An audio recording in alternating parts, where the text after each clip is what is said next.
ஒரு lower middle கிளாஸ்ல இருக்கிற ஒருத்தர் எவ்வளவு உழைச்சாலும் எவ்வளவு கஷ்டப்பட்டாலும் தன்னோட கடனையும் தன்னோட குடும்பத்தையும் தனக்கு வேண்டிய விஷயங்களையும் பண்ணிக்க முடியாம தத்தளிக்கிற ஒரு வாழ்க்கையில தாங்க இருக்காரு. கதை 1990 நடக்குது. அந்த 90 ஒரு பேங்க் எம்ப்ளாயியா பேங்க்ல ஒரு கேஷியர் வேலை பாக்குறவர் தான் இந்த பாஸ்கர். ஆனா அதே 92 அவருடைய பேங்க்ல அவர் அக்கவுண்ட்ல 100 கோடி ரூபாய் பணம் வந்து சேர்ந்திருக்குன்னா அப்படி அந்த 2 வருஷத்துல என்ன நடந்திருக்கும்? அந்த பணம் எதுவுமே இல்லீகலான மணி இல்லைங்க, எல்லாமே நல்ல முறையில வர வந்திருக்கு. ஒரு மனுஷனால 2 வருஷத்துல அதுவும் 90ஸ்ல 100 கோடி ரூபாய் எப்படி சம்பாதிக்க முடியும் அப்படின்றதுதான் இந்த கதையில ரொம்ப விறுவிறுப்பாவே சொல்லிருப்பாங்க. எல்லாருக்குமே வணக்கம். இன்னைக்கு நம்ம லக்கி பாஸ்கர் அப்படின்ற படம் எப்படி இருக்குன்னு தான் இந்த ரிவ்யூல பார்க்க போறோம். படம் தமிழ் டப்பிங்கோடைய OTTல அவைலபிளா இருக்குங்க. இப்ப இந்த கதையில என்ன இருக்குன்றத ஷார்ட்டா பார்த்துடலாம். பை தி வே, நான் கவின், நீங்க பாக்குறது நம்மளோட பிலிம் பை. படத்துடைய கதை பாம்பேல தாங்க ஆரம்பிக்குது. அந்த பாம்பேல காலங்காத்தால பாஸ்கர் அப்படின்ற ஒருத்தர் ஜாக்கிங் போயிட்டு இருக்காரு. பாம்பேவை மணி கேபிட்டல் அப்படின்ற இன்னொரு பேர்லயும் அழைப்பாங்க. அப்படிப்பட்ட பாம்பேல திறமையா வேலை செஞ்சா அம்பானியாவும் ஆக முடியும், இல்ல பிச்சைக்காரனாகவும் ஆக முடியும். இல்ல உங்களுக்குள்ள இருக்கிற திறமை தான் முடிவு பண்ணும் அப்படின்ற மாதிரி இப்ப நம்ம ஹீரோவும் அப்படியே ஜாக்கிங் போயிட்டு தன்னுடைய வீட்டுக்கிட்ட வராரு. அவங்க வீட்டாண்ட டீ கடையில இந்த அஷ்ரா மெஹரா அப்படின்ற ஒருத்தரை பத்தி நியூஸ் பேப்பர்ல எல்லாம் படிச்சுக்கிட்டு இருக்க. ஸ்டாக் மார்க்கெட்டை பொறுத்த வரைக்கும் இந்த அஷ்ரா மெஹரா ஒரு பெரிய திமிங்கலமா கோடி கோடியா காசு வச்சிருக்காராம். இந்த கொரோனா டைம்ல ஸ்கேம்னு சொல்லி ஒரு சீரீஸ் கூட வந்திருக்கோம் பாத்தீங்களா? அதை பார்த்தவங்களுக்கு அஷ்ரா மெஹரா யாருன்னு தெரியும். ஆனா இந்த கதை அஷ்ரா மெஹராவை பத்தி இல்ல, நம்ம பாஸ்கரை பத்தி. இப்ப பால் பாக்கெட்டை வாங்கிட்டு தன்னோட வீட்டுக்குள்ள நுழையலான்னு பாக்குற பாஸ்கரை திடீர்னு CBI அதிகாரிகள் வந்து மடக்கி பிடிக்கிறாங்க. நீங்க தானே பேங்க்ல கேஷியர் வேலை பாத்தீங்கன்ற மாதிரி கேக்குறாங்க. அவரும் ஆமான்னு சொல்ல, உங்ககிட்ட ஒரு முக்கியமான விஷயத்த விசாரிக்கணும், உடனே கிளம்பி உங்க பேங்குக்கு வாங்கன்ற மாதிரி கூப்பிடுறாங்க. வீட்டுல போய் சட்டையை மாத்திட்டு வந்துடுறேன், இன்னும் குளிக்க கூட இல்லன்னு சொன்னாலும் அங்க வலுக்கட்டாயமா ஹீரோவையும் கூட்டிட்டு போறாங்க. நம்ம ஹீரோ மகதா பேங்க் அப்படின்ற ஒரு பேங்க்ல தான் பாம்பேல வேலை பார்ப்பாரு. இப்ப அந்த பேங்கும் பூட்டப்பட்டிருக்க. அந்த பூட்டை திறந்து இப்ப ஹீரோ உள்ள கூட்டிட்டு போயிட்டு, நீங்க பேங்கோடைய ஃபண்ட்ல இருந்து சில காசை ஆட்டையா போட்டிருக்கீங்க, அத பத்தி உங்ககிட்ட நாங்க விசாரிக்கிறோம் அப்படின்ற மாதிரியும் சொல்ல, இன்னொரு பக்கம் ஹீரோவோட வீட்டுல இருந்து ஹீரோ வைஃப் வேற கால் பண்ணி இங்க சில அதிகாரிகள் வந்து சோதிச்சுக்கிட்டு இருக்காங்கன்ற மாதிரி சொல்ல, அப்பதான் நம்ம ஹீரோ யாரு அப்படின்ற ஒரு கதை ஆரம்பிக்குதுங்க. 1989 6000 ரூபாய் சம்பளத்துல கேஷியர் வேலை பாக்குறவர் தான் நம்ம ஹீரோவான பாஸ்கர். மகதா அப்படின்ற ஒரு பிரைவேட் பேங்க்ல தான் வேலை பார்ப்பாரு. பாஸ்கருடைய பேங்கை பொறுத்த வரைக்கும் லதா மேம் அப்படின்ற ஒரு மேடம் இருப்பாங்க. அவங்க நம்ம பாஸ்கருக்கு ரொம்ப தெரிஞ்சவங்க. அண்ட் பாஸ்கருடைய பேங்க் மேனேஜரை பத்தி சொல்லணும்னா அவரு ஒரு பெங்காலிங்க. அதே பேங்க்ல வேலை பார்க்கிற ஒரு பெங்காலிக்கு அதிக பிரெஃபரன்ஸ் கொடுப்பாரு. நம்ம பாஸ்கர் எப்படின்னா ப்ரொமோஷன் வாங்கினோம்னு சொல்லியே கடந்த 3 வருஷமா ஒரு நாள் கூட லீவு போடாம அந்த பெங்காலி மேனேஜரை நிறைய வகையில இம்ப்ரெஸ் பண்ணிக்கிட்டு இருப்பாரு. இதை தாண்டி நாராயணன் சார் அப்படின்ற ஒரு எம்ப்ளாயியும் அந்த பேங்க்ல இருக்காரு. இவரு நம்ம பாஸ்கருடைய நண்பனுங்க. நம்ம பாஸ்கர் கேஷியர் அப்படின்றதுனால அவர் கவுண்டருக்கு போறதுக்கு முன்னாடி பேங்க்குள்ள போய் கேஷ்லாம் எடுத்துட்டு வருவாரு. அந்த கேஷை இந்த நாராயணன் தான் நம்ம ஹீரோக்கு எடுத்து வைக்க உதவுவாரு. அதை தாண்டி இந்த நாராயணன் ஹாஃப் டேக்கு மேல பேங்க்ல இருக்க மாட்டாருங்க. இதை தாண்டி அந்த பேங்குக்கு ஒரு GMமும் AGMமும் இருக்காங்க. அதாவது general manager, assistant general manager. அந்த பேங்க் வாசல்ல ஒரு மாருதி 800 நிக்கோங்க. பேங்க் லோன் கட்டல அப்படின்ற மாதிரி அந்த காரை ஜப்தி பண்ணிருப்பாங்க. எப்படின்னா ப்ரமோஷன் வாங்கி இந்த காரை நம்ம வாங்குற அளவுக்கு காசை சேர்க்கணும்ன்ற மாதிரி தான் நம்ம ஹீரோ பாஸ்கருடைய ஆசைகள் இருக்கும். அதே பேங்க்ல இருக்கிற ஒரு செக்யூரிட்டி உயிர் நண்பனா இருப்பாங்க. இது போக இந்த பேங்க்ல செல்லான் ஃபில் பண்ண தெரியாதவங்க, செக் ஃபில் பண்ண தெரியாதவங்களுக்கு எல்லாம் நம்ம ஹீரோ பக்கத்துல இருக்க டீ கடையில உட்காந்து கொஞ்சம் உதவி பண்ணுவாரு. அதுக்கு கொஞ்சம் சில்லறைகள் வாங்கிக்கிறதும் அவருக்கு வழக்கங்க. அப்பதான் நம்ம ஹீரோவை பாக்குறதுக்கு ஆண்டனி அப்படின்ற மாதிரி ஒருத்தர் வராரு. ரொம்ப நாளாவே பேங்க்ல லோன் எடுக்கிறதுக்கும் ட்ரை பண்ணிக்கிட்டு இருக்காரு. ஆனா அடமான வைக்கிறதுக்கு எதுவும் இல்லாதனால இவருக்கு லோன் ரிஜெக்ட் ஆகிட்டே இருக்குங்க. இவரு ஏதோ இல்லீகல் பிசினஸ் பண்றாரு போல இருக்கு. அதனால இவரை பார்த்தா நம்ம ஹீரோக்கு கொஞ்சம் பயம். இது போக நம்ம ஹீரோ ஊருக்குள்ள நிறைய பேருக்கிட்ட கடன் வாங்கியிருப்பாரு. அதே ஊருக்குள்ள ஒரு சேட்டு இருப்பாருங்க.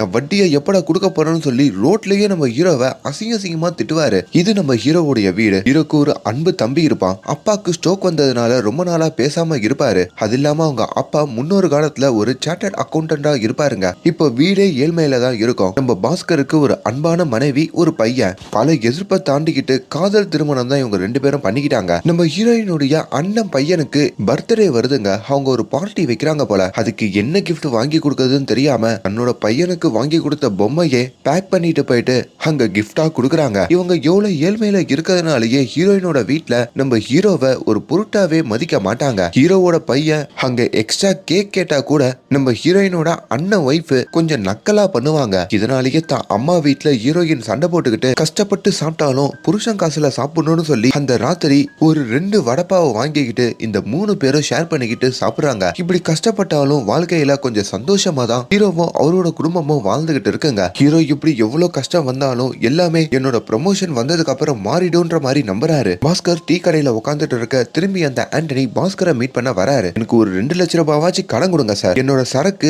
ஹார்பர்ல மாட்டிருக்கு, அதை வாங்கணும் சார். 1 மாசத்துக்குள்ள வாங்கலனா சரக்கெல்லாம் போயிடும் சார்ன்ற மாதிரி எவ்வளவு கேட்டாலும் அவனை பாக்குறதுக்கு ஏதோ தப்பான பிசினஸ் பண்ற மாதிரி இருக்கு, அதனால உதவ முடியாதுன்ற மாதிரி ஹீரோ மறுக்கிறாரு. ஒரு நாள் காலையில நம்ம பாஸ்கர் பேங்குக்கு கிளம்பிக்கிட்டு இருக்கும் போதோ அவருக்கு கடன் கொடுத்த சேட்டு இருக்காரு பாத்தீங்களா, அவர் வந்து ஏன்டா வட்டி காசே கொடுக்க மாட்டேன்னு சொல்லி ஹீரோவை அங்கேயே அசிங்கப்படுத்தி ஹீரோவோட ஸ்கூட்டரையும் புடுங்கிட்டு போயிடுறாருங்க. ஹீரோ அவமானப்பட்டு தலை குனிஞ்சு நிக்கிறாரு. இன்னைக்கு ஹீரோக்கு ப்ரமோஷன் கொடுக்கறதா வேற பேங்க்ல பேசிக்கிறாங்க. அந்த ப்ரமோஷனுக்கு அப்புறம் எல்லாமே மாறிடும்னு சொல்லி பேங்குக்கும் வந்தா அவருக்கு வர வேண்டிய ப்ரமோஷன் அங்க இருக்கிற இன்னொரு பெங்காலி பையனுக்கு போயிடுதுங்க. இப்போ ஹீரோக்கு பயங்கர கோவம் வருது. நேரா உள்ள வந்து அவரோட மேனேஜரை பார்த்து, நீங்க ஒரு பெங்காலி, உங்களுக்கு இன்னொரு பெங்காலியை பிடிச்சிருக்கிறதுனால எனக்கு வர வேண்டிய ப்ரமோஷனை அவனுக்கு கொடுத்துட்டீங்களே அப்படின்ற மாதிரி பயங்கரமா சத்தம் போட, அப்ப அந்த பெங்காலி மேனேஜருக்கும் பயங்கர கோவம் வந்து, நீ டீ கடையில உட்காந்து இந்த செல்லான் ஃபில் பண்ணிக்கிட்டு சில்லறை வியாபாரம் பண்றதெல்லாம் தெரியாதுன்னு நினைக்கிறியா? உனக்கு அப்பப்போ கஷ்டம் வரப்போ 500 ரூபாவோ 100 ரூபாவோ நான் கொடுக்கறேன்ல, என்னை இப்படிதான் முத்திர குத்துவியா அப்படின்னு சொல்லி அங்க இருக்கிற எல்லா பேங்க் ஊழியர்கள் முன்னாடியும்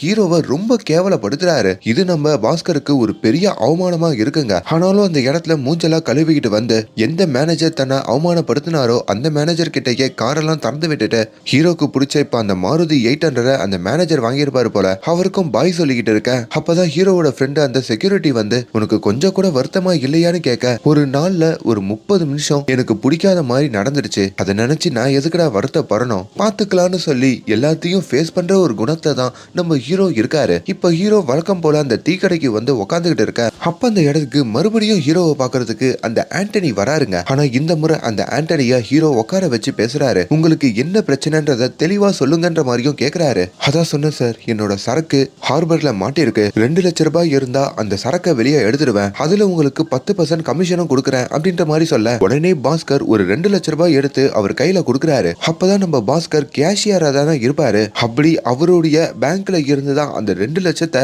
எடுத்துட்டு வந்திருக்காருங்க. அந்த 90ஸ்ல எல்லாம் எங்க சிசிடிவி கேமரா இருக்கு, அதனால இப்படி 2 லட்சம் ரூபாய் எடுத்துட்டு வந்து அங்க லெக்சர் புக்லயும் காசை கம்மியா காட்டி கணக்கு எழுதி வச்சிடுறாரு. அடுத்த நாள் காலையில போகும்போதோ அந்த கணக்கை சரி பண்ணிடுவாரு. இப்ப அந்த ஆண்டனி கிட்டையும் ஹார்பர்ல என்ன மாதிரியான சரக்கு உங்ககிட்ட இருக்குன்ற மாதிரி கேட்க, 90ஸ்ல எலக்ட்ரானிக் ஐட்டம்ஸ்க்கு இந்தியால பயங்கர டிமாண்டா, முக்கியமா டிவி வியாபாரம் எல்லாம் பயங்கரமா போயிட்டு இருக்கான். ஆனா அந்த டிவி அப்போ 40,000 ரூபாய் 30,000 ரூபாய் விலைக்கு விக்குதான். ஆனா அதே டிவி மலேசியா சிங்கப்பூர்ல எல்லாம் ரொம்ப கம்மியான பிரைஸுக்கு கொடுக்குறாங்களாம். அதை இங்க ஏற்றுமதி பண்ணி எடுத்துட்டு வந்தா இங்க கவர்மெண்ட்டுக்கு டாக்ஸ் கட்டணும். அதே ஸ்பேர் பார்ட்ஸ் அப்படின்ற ஒரு விஷயத்தின் மூலமா இந்த காயலாங்கடைக்கு போற பார்ட்ஸ் அப்படின்ற மாதிரி ஹார்பர்ல எடுத்துட்டு வந்து வச்சு அதை நம்ம அங்க இருக்கிற அதிகாரிகளுக்கு லஞ்சம் கொடுத்து வெளியே எடுத்துக்கிட்டா நம்ம டாக்ஸ் கட்ட வேண்டி இருக்காது, இங்கேயும் நம்ம நல்ல லாபத்தை சம்பாதிக்கலாம். அப்படிப்பட்ட டிவிகளை வாங்குறதுக்கு இங்க நிறைய புரோக்கர்ஸ் இருக்காங்க, அதுல நம்மளுக்கு நல்ல லாபம் வரும் அப்படின்ற மாதிரியும் சொல்ல, நம்ம ஹீரோவும் சரிங்க சார், உங்களை நான் முழுசா நம்புறேன், நீங்க போய் அதை பண்ணிட்டு வாங்க, நான் வீட்டுல வெயிட் பண்றேன்னு சொல்லி வீட்லயும் இறங்கிக்க. இப்போ வீட்டுக்கு வந்து தான் மனைவி கிட்டையும் தனக்கு ப்ரமோஷன் கிடைக்கலன்ற ஒரு சோகத்தை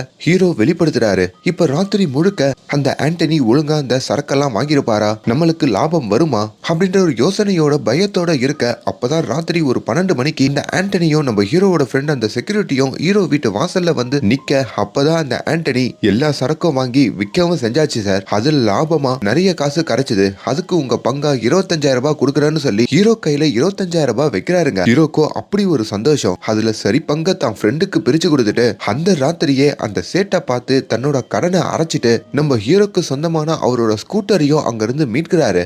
அதே வகையில நம்ம ஹீரோ 2 லட்சம் ரூபாய் அந்த ஆண்டனிக்கு கடனா கொடுத்திருப்பாருல, அந்த 2 லட்சத்தை ஆண்டனியும் இந்த லாபத்தோடயே நம்ம ஹீரோ கிட்ட அந்த காசையும் திருப்பி கொடுத்திருப்பாரு. இப்ப அந்த காசை எடுத்துட்டு வந்து மண்டே காலையில பேங்க்குக்கு சீக்கிரமா வந்து ஹீரோ கேஷ் எடுக்கிறதுக்கு உள்ள போவார்ல, அந்த உள்ள போகும் போதோ அந்த காசோட இந்த 2 லட்சம் ரூபாவை சேர்த்து வச்சிடுவாரு. கணக்குலயும் அதை எழுதி அந்த இடத்துல காட்டிடுவாரு. சோ இதுதாங்க இப்ப நம்ம ஹீரோ ஒரு பிசினஸாவே பண்ண ஆரம்பிக்கிறாரு. இது பெரிய தப்பா இருந்தாலும் நம்ம ஹீரோ கேஷியர் அப்படின்ற ஒரு அட்வான்டேஜை வச்சுக்கிட்டே அப்பப்போ இந்த மாதிரி 1 லட்சம் 2 லட்சம் கேஷை எடுக்கிறது, அடுத்த நாள் காலையில போயிட்டு அந்த கேஷை வச்சு ஆண்டனி மூலயமா இந்த சரக்குகளை வாங்குறது, அதுல வர லாபத்தை இவங்க பிரிச்சுக்கிறது சம்பாதிக்கிறது, திரும்பி அந்த கேஷை எடுத்துட்டு வந்து பத்திரமா பேங்க்ல வச்சிருதுன்னு சொல்லி இதுல நிறைய காசுகள் நம்ம ஹீரோ சம்பாதிக்கிறாரு. அப்படி வீட்டுக்கு தேவையான நிறைய பொருட்களையும் நம்ம ஹீரோ வாங்க ஆரம்பிக்கிறாரு. இதுல ஹீரோக்கு சில தவறான குடிப்பழக்கம்லாம் வருதுங்க. இது ஹீரோவோட மனைவிய கொஞ்சம் சங்கடப்படுத்துது. ஆனா ஹீரோ அவங்க மனைவி கிட்ட உண்மையை சொல்லாம, நான் பேங்க்ல லோன் எடுத்து இந்த இம்போர்ட் எக்ஸ்போர்ட் பிசினஸ்ல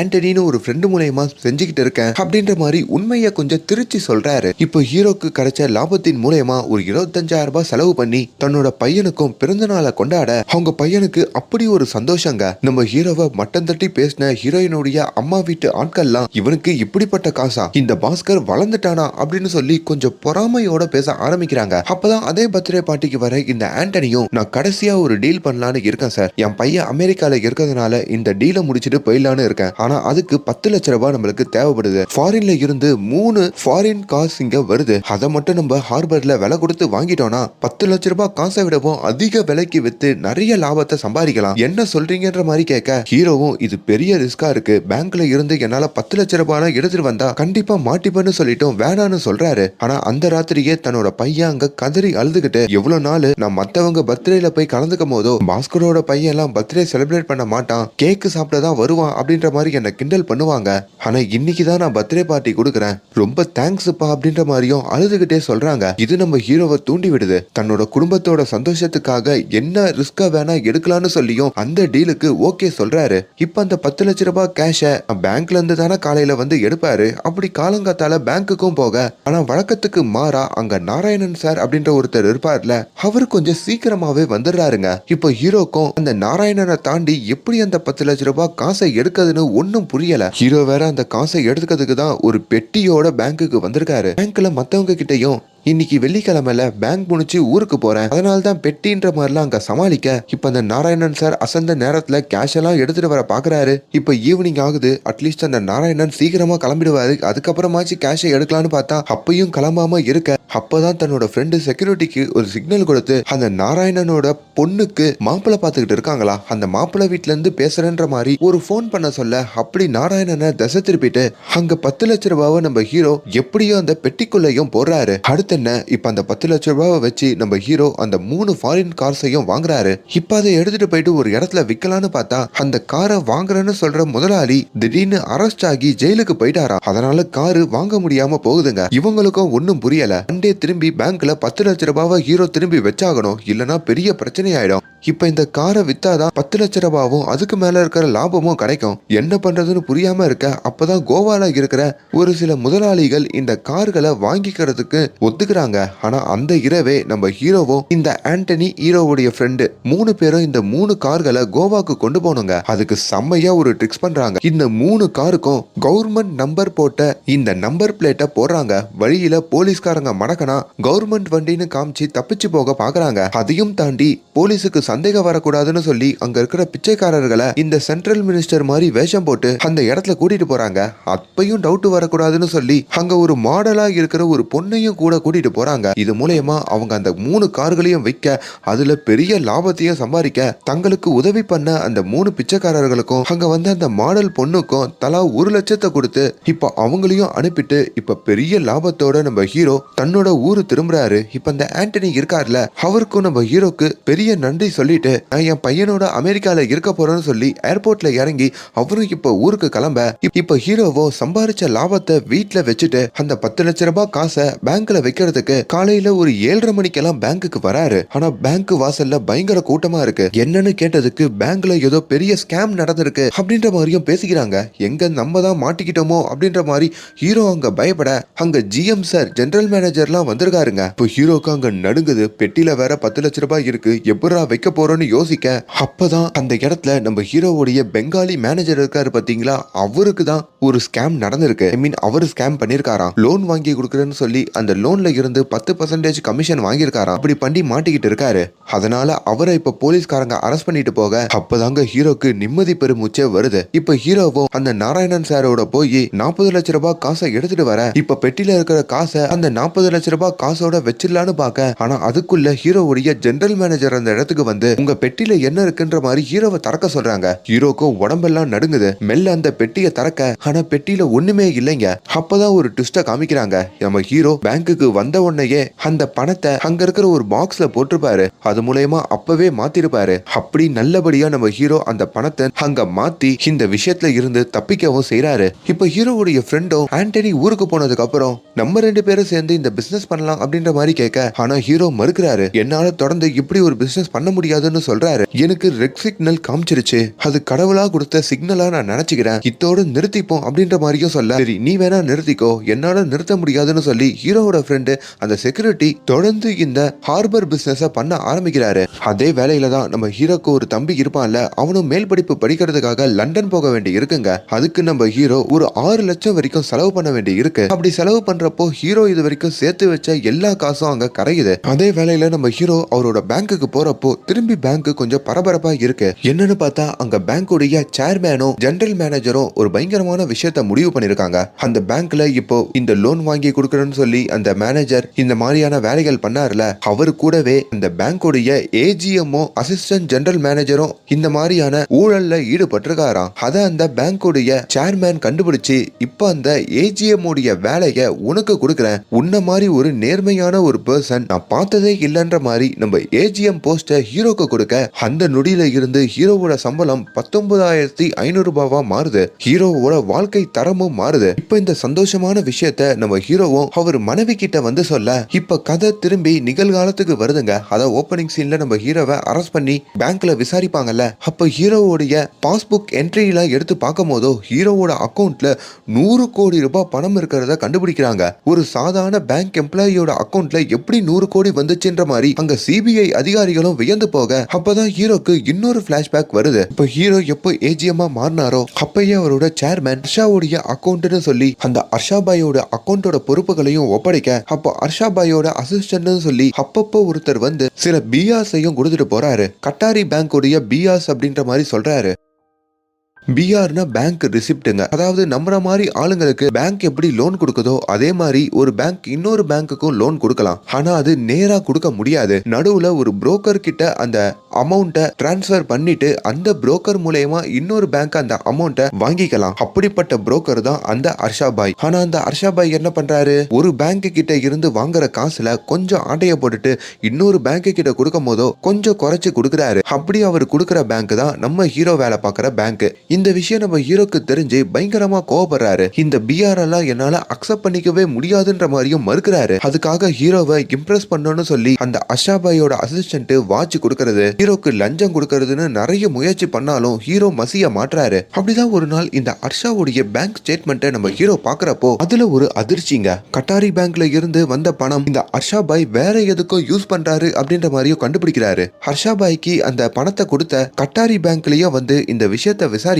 ஆனா அந்த பேங்க்ல இருக்கிற எல்லாரையுமே அந்த ஹர்ஷாபாய் வாங்கின விஷயத்தையும் நம்ம ஹீரோ கவனிக்கிறாரு. அப்பதான் அந்த பணத்தை வச்சு ஹர்ஷா என்ன பண்றாரு அப்படின்ற மாதிரி விசாரிக்கும் போதோ அவரு இந்த ஸ்டாக் மார்க்கெட்ல போட்டுருவாராம். இந்த ஹர்ஷாபாய் அந்த காசுகளை வச்சு ஒரு கம்பெனியோட ஷேர்ஸை பல்கா வாங்குவாராம். அதுக்கப்புறம் நிறைய ஆட்களை செட் பண்ணி அதே கம்பெனி ஷேர்ஸை அவங்க ஆட்களையும் வாங்க வைப்பாராம். அப்படி ஷேர்ஸ் உடைய விலை ஏறுற வரைக்கும் வாங்க வச்சுக்கிட்டே இருந்து நல்லா ஏறினதுக்கு அப்புறம் அந்த ஷேர்ஸை மத்தவங்க கிட்ட வித்து அதுல லாபம் சம்பாதிப்பாராம். இப்படி பண்றதுக்கு ஹர்ஷாபாய் கிட்ட நிறைய பணம் இருக்கு. அவரு நிறைய பொலிட்டிஷியனுக்கு பினாமியாவும் இருக்காரு அப்படின்ற மாதிரிலாம் அங்க இருக்க ஒருத்தர் சொல்றாரு. இதெல்லாம் கேக்குறீங்களே, நீங்க யாருன்னு கேட்கும் போதோ நான் அந்த ஹர்ஷாபாய்க்கே கடன் கொடுத்தவன் பேங்க்னு சொல்லிட்டோம் நம்ம ஹீரோ அங்க இருந்து போறாரு. இப்ப நம்ம ஹீரோ அந்த ஹர்ஷாபாயோட அசிஸ்டன்ட வந்து பாக்குறாரு. நீங்க சொல்ற பிஆர்ஸ் எல்லாம் நான் ரிசீவ் பண்ணிக்கிறேன், ஆனா என்னோட விலைய நான் தான் முடிவு பண்ணுவேன்னு சொல்லி நீ கொண்டு வர பிஆர் வேல்யூல இருந்து 1% எனக்கு கேஷா வேணும். அதே மாதிரி நீங்க பை பண்ற ஷேர்ஸ் எல்லாம் வாங்குறப்பவும் விக்கிறப்பவும் 1 டேக்கு முன்னாடியே எனக்கு தெரியணும். இதுக்கு ஓகேனா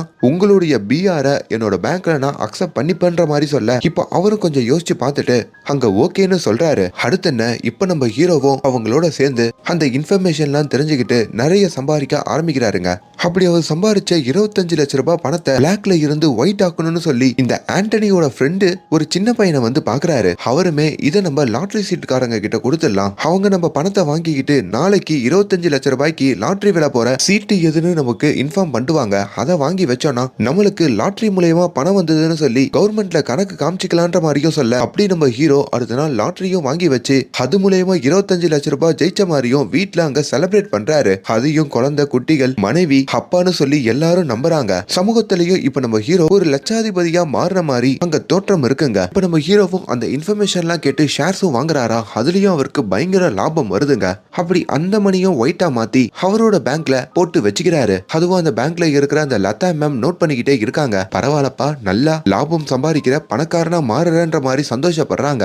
இந்த காசுல ஹீரோ அவங்க தங்கச்சிக்கு திருமணம் பண்ணி வைக்கவும் முடிவு பண்றாரு. ஒரு கடையில நகை வாங்கலான்னு போறாரு. ஆனா அந்த நகை கடையில நம்ம ஹீரோ கிட்ட சரியான கார் இல்ல, நல்ல ஆடைகள் இல்லன்னு சொல்லி கொஞ்சம் மட்டம் தட்டுறாங்க. உடனே நம்ம ஹீரோ தன்னோட மனைவியும் தங்கச்சியும் அங்கிருந்து கூட்டிட்டு போயிட்டு ஒரு பெரிய துணி கடையில பேங்க்ல இருந்து நிறைய காசு எடுத்துட்டு வந்து ஒரு பெரிய துணி கடையில நல்ல துணிகளை வாங்கி ஒரு பந்தாவான காரை வாங்கி இப்ப நேரா திரும்பி அந்த நகை கடைக்கு கூட்டிட்டு போயிட்டு சும்மா மாசா நிக்கிறாரு. நகை கடையில இவங்களுக்கு மரியாதை கொடுக்காதவங்க எல்லாரும் அரண்டு போய் இப்ப இவங்க கால்ல வந்து விழற மாதிரியும் அப்படி ஒரு மிடில் கிளாஸோடைய தன்மானத்தை தீண்டினா இப்படிதான் நடக்கும்ன்ற மாதிரி ஹீரோ அந்த இடத்துல நடந்துக்கிறாரு. இந்தியால ஒரு பொருள் வேணும்னா பணம் கொடுத்து வாங்கணும், அதுவே மரியாதை வேணும்னா பணம் நம்ம உடம்பு மேல இருக்கணும்ன்ற மாதிரி சில டைலாக் எல்லாம் அங்க தெரிக்க விடுவாருங்க. இப்ப இவர் சம்பாதிச்ச பணத்துல ஒயிட் மணி ஆக்குறதுல இன்னொரு வேலையா தன்னோட மனைவி பேர்ல ஒரு ஹோம் ஃபுட்ஸும் ஆரம்பிக்கிறாரு. அதுல அவங்களுக்கு நிறைய லாபம் வரதா சொல்லி அதுலயே இவர் சம்பாதிச்ச பணத்தை எல்லாம் போட்டு ஒயிட் மணியா ஆக்கிக்கிறாரு. இப்படி ஒவ்வொரு மாசமும் அந்த ஹர்ஷாவுடைய அசிஸ்டன்ட் கிட்ட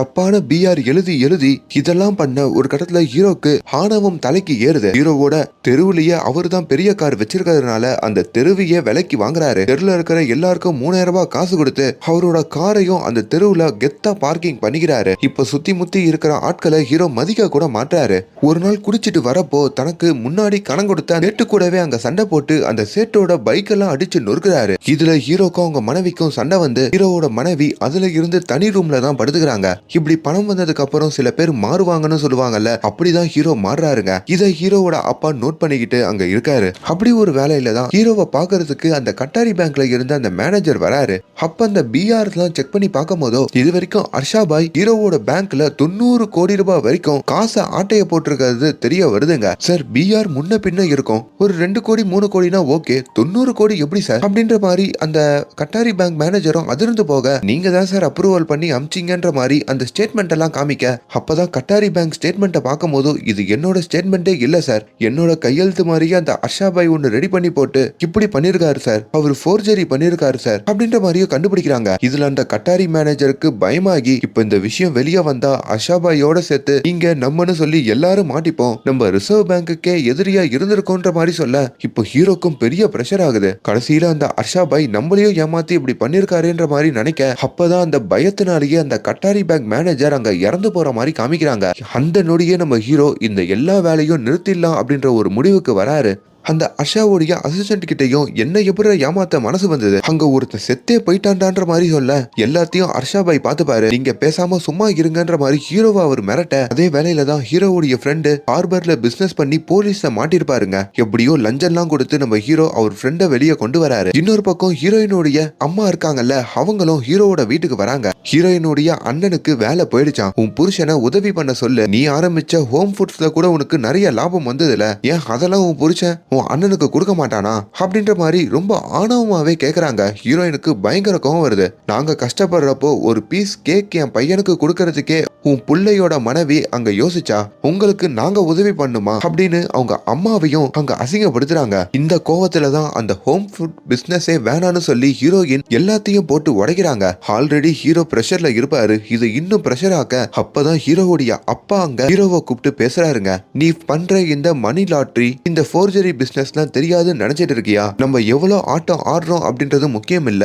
எங்க நிப்பாட்டுறோம் அப்படின்றதுதான் முக்கியம். அத்தியாவசியமான விஷயத்துக்கு பணம் இருக்கலாம், ஆனா பணத்துக்கு அடிமையாக கூடாது அப்படின்ற மாதிரியான மெசேஜ் எல்லாம் சொல்லி ஹீரோவை திருத்தி இதுல இருந்தும் வெளியே வர சொல்றாரு. அதுல இருந்து நம்ம ஹீரோ அவர் பண்ற எல்லாத்தையும் ஸ்டாப் பண்ணிட்டு இப்ப அந்த ஹர்ஷாவுடைய பிஆர் ஸ்டேட்மெண்ட் எல்லாம் வாங்க மறுக்கிறாரு. இதனால ஹீரோக்கு அவர் மேனேஜர் இருக்காருல, அதான் ஜெனரல் மேனேஜருங்க, அவர்கிட்ட இருந்து கூட ஹர்ஷாய் பாயோட பிஆர் வாங்கிக்கோன்ற மாதிரி நிறைய போன் கால்ஸ் வருது. ஏன் சேர்மேன் கூட போன் பண்ணி பிரஷர் பண்றாரு. ஆனா ஹீரோ அவரோட பணத்தை எல்லாம் தன்னுடைய ஃப்ரெண்ட்ஸுக்கும் அவரோட காரை அந்த நாராயணனுக்கும் முடிஞ்ச அளவுக்கு நிறைய உதவிகள் பண்ற மாதிரி காமிக்கிறாங்க. இப்ப தான் மனைவி கிட்டையும் அவர் ஒண்ணு சேர்ற மாதிரியும் காமிக்கிறாங்க. ஆனாலும் ஒரு நாள் நம்ம ஹீரோவுடைய ஜிஎம் கூப்பிட்டு ஹர்ஷாவுடைய பிஆர் எல்லாம் அக்செப்ட் பண்ணிக்கோங்க அப்படின்ற மாதிரி சொல்ல, ஆனா அவங்க ஜிஎம்க்கு தெரியாது இதுல 90 கோடி ரூபாய் அவங்க மறைச்சிருக்காங்கன்னு சொல்லி. அந்த உண்மை தெரிஞ்சா ஹீரோவா மாட்டிப்பாரு. எனக்கு ரொம்ப பிரஷரா இருக்கு, என்னால அதை அக்செப்ட் பண்ணிக்க முடியாது, அது இல்லாம என்னால இந்த மாதிரியான ஊழலும் பண்ண முடியாது அப்படின்னு அவங்க ஜிஎம் முன்னாடியே அவர் பேசுறாரு. இதனால உங்களுக்கு என்ன விளைவு வரும் தெரியுமான்ற மாதிரி ஹீரோவா அவங்க ஜிஎம் மிரட்ட,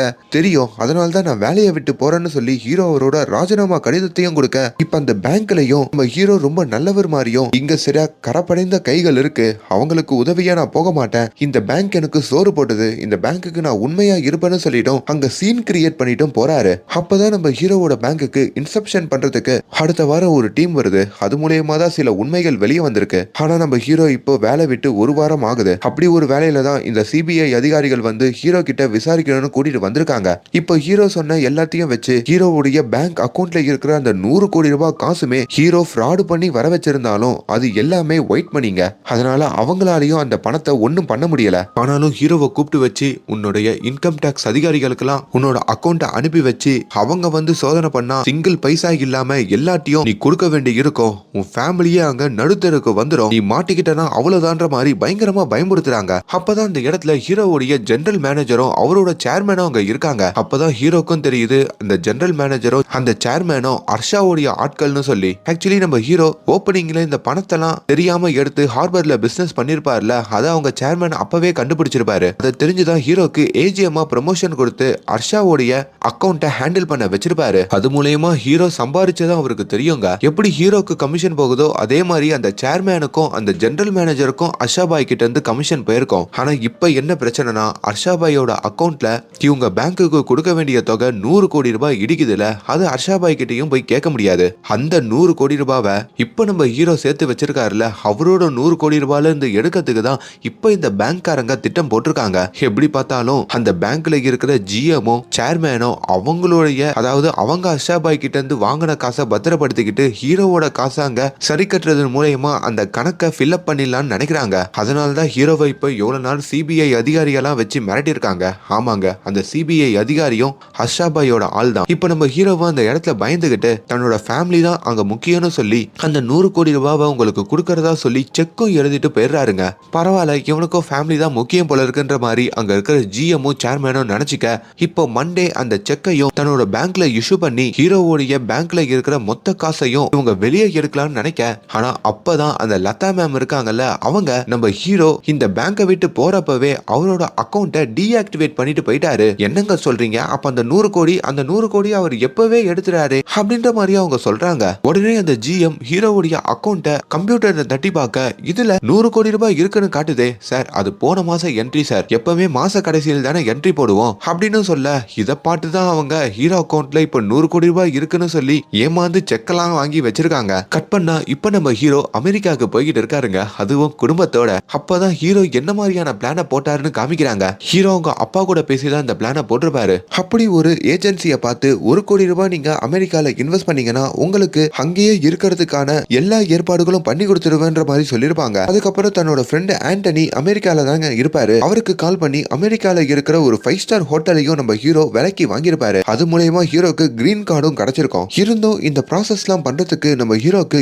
இன்கம் டாக்ஸ்ல இருந்து ஒரு லெட்டர் வேணும்ன்ற மாதிரி கேட்பாங்க. ஹீரோவுடைய அப்பாவோட ஃப்ரெண்டு இன்கம் டாக்ஸ்ல இருக்கிறதுனால ஹீரோவா அந்த லெட்டர் ரெடி பண்ணி கொடுத்துருப்பாரு. மேற்கொண்டு ரிசர்வ் பேங்க் கிட்ட இருந்தும் அப்ரூவல் கிடைக்கணும்னு கேட்பாங்க. அங்கேயும் ஹீரோவுடைய அப்பாவுடைய ஃப்ரெண்டுன்னு சொல்ல முடியாது, அவர் அந்த பொண்ணை பார்த்து கண்ணடிப்பாரு. வேற கொஞ்சம் தெரிஞ்ச லேடி அங்க இருப்பாங்க, அவங்களும் நம்ம ஹீரோக்கு ஹெல்ப் பண்ண அப்படிதான் அமெரிக்காக்கான விசா கிரீன் கார்டுன்னு சொல்லி எல்லாத்தையும் வாங்கிட்டு நம்ம ஹீரோ அமெரிக்காவுக்கு போயிருக்காரு. இப்போ ஹீரோவோட வீட்டுக்கு வந்து பார்க்கும்போது அந்த சிபிஐ அதிகாரிகளுக்கு வெறும் ஊருக்கா மட்டும்தாங்க மிச்சம் இருக்கு. ஹீரோ இன்னொரு வேலையும் பார்த்துட்டு போயிருக்காரு. இப்ப இவர் ரகசியமா ஓடி போனா 100 கோடி ரூபாய் பணத்தை திருடிக்கிட்டு போன மாதிரி ஆயிடும்னு சொல்லி முன்னவே ரிசர்வ் பேங்கை பார்த்து இந்த பேங்க்ல இந்த ஹர்ஷா பண்ற எல்லா ஃப்ராடுத்தனத்தையும் அங்க சொல்லியிருக்காரு. அப்ப ஹீரோ மாட்ட மாட்டாருன்னா கேக்குறீங்களா? நம்ம ஹீரோ தான் ஸ்ட்ரெயிட்டா ஹர்ஷா கிட்ட இருந்து காசு வாங்கலையே. ஹர்ஷாவோட சீக்கிரட்டை தெரிஞ்சுக்கிட்டு ஹர்ஷா எந்த ஷேர்ல காசு போட்டு லாபம் சம்பாதிக்கணும் அதே மாதிரிதான் நம்ம ஹீரோ சம்பாதிச்சிருப்பாரு. அதனாலதான் அந்த டீலையும் போட்டிருப்பாரு. அதனால ஹீரோவோட மணி எல்லாமே ஒயிட் மணி தாங்க. ஆனா இப்போ ஹர்ஷா பத்தியான டீட்டெயில வெளியே சொன்னதுனால இவங்க பேங்க்ல இருக்கிற ஜிஎம் சேர்மன் சொல்லி எல்லாரும் அரெஸ்ட் ஆக, கூடவே அந்த சிபிஐ அதிகாரியும் ஹர்ஷாவுடைய ஆளுன்னு சொல்லி அரெஸ்ட் ஆகுறாங்க. அப்படி ஹர்ஷாவையே கோத்து விட்ட ஒரு ஆளு தான் நம்ம ஹீரோன்னு சொல்லியும் இப்போ நம்ம ஹீரோ ரொம்ப சந்தோஷமா அமெரிக்கால தான் குடும்பத்தோட ஒரு கோடீஸ்வரனா இருக்கிற மாதிரியும் இந்த கதையை முடிக்கிறாங்க. சோ இந்த படம் எப்படி இருந்தது அப்படின்றத கீழே கமெண்ட்ல சொல்லுங்க. இது ஒரு மஸ்ட் வாட்ச் மூவிங்க, கண்டிப்பா ஒரு வாட்டி பாத்துருங்க. ஒரு தரமான சம்பவம். மேலும் இந்த மாதிரியான வீடியோஸை தொடர்ந்து பார்க்கறதுக்கு நம்மளோட சேனலை சப்ஸ்கிரைப் பண்ணுங்க. Thank you so much.